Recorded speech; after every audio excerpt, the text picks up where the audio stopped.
guys, morning na ito ang steps kung saan pag recover sa inyong Kubi laptop Ryzen AMD ang ilang processor.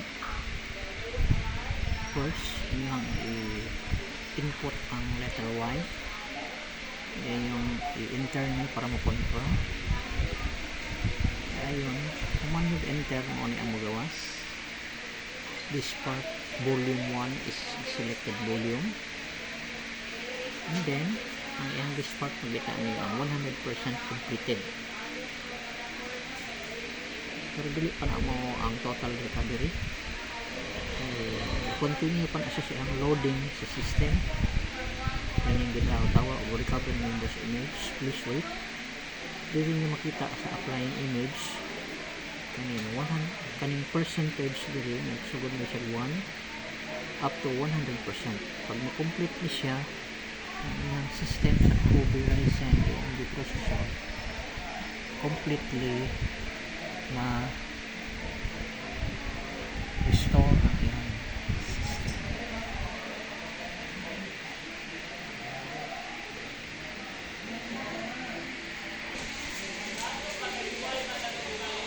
Pero dito mo nang bugayan mo mga 100% guys.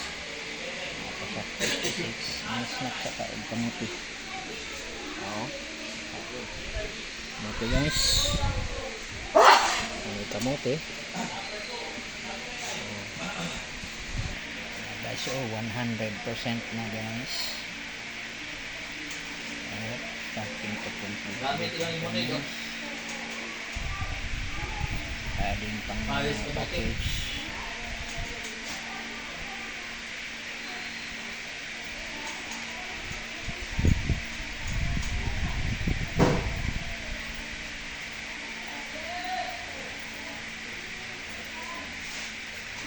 Kamote o limonid? Ito na yung nila powder? Ito ni, blueberry. Blueberry? Ano ba? Powder ang gigamit?